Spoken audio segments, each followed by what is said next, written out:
ఆ నారా లోకేష్కు ఒక మంత్రి పదవి వచ్చింది.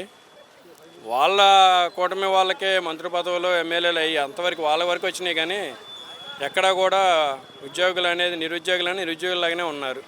జాబ్ క్యాలెండర్ అండి, ఈ జాబ్ క్యాలెండర్ ఎక్కడ ఉంది? అది డిఎస్సి ఇచ్చారు, ఇంతవరకు దానికి అమలు కూడా చేయలేదు. ఎక్కడున్నది? నిరుద్యోగ వృత్తి అన్నారు, నిరుద్యోగ వృత్తి ఇచ్చాడా?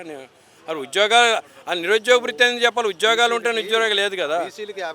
కానీ సచివాలయాలు వాలంటరీ వ్యవస్థ జగన్మోహన్ రెడ్డి గారు పెట్టారు.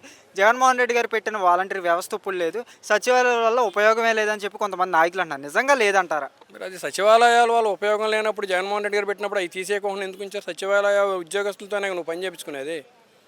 పెన్షన్ ఇచ్చేది ఎవరండి? వాళ్ళే కదా. వాళ్ళే కాదు, ఇప్పుడు నువ్వు ఇచ్చేది 17 కాలేజీలు ఎవరు ఇచ్చారు? సచివాలయాల వల్లే కదా ఇప్పుడు తీసుకొచ్చింది. సచివాలయాల వల్ల జగన్మోహన్ రెడ్డి గారు పెట్టారు. అది మంచిది కాదు, నువ్వు తీసేయి. మరి ఎందుకు తీసేయాలి? వాళ్ళ చేతనే కదా నువ్వు కొనసాగించుకునేది.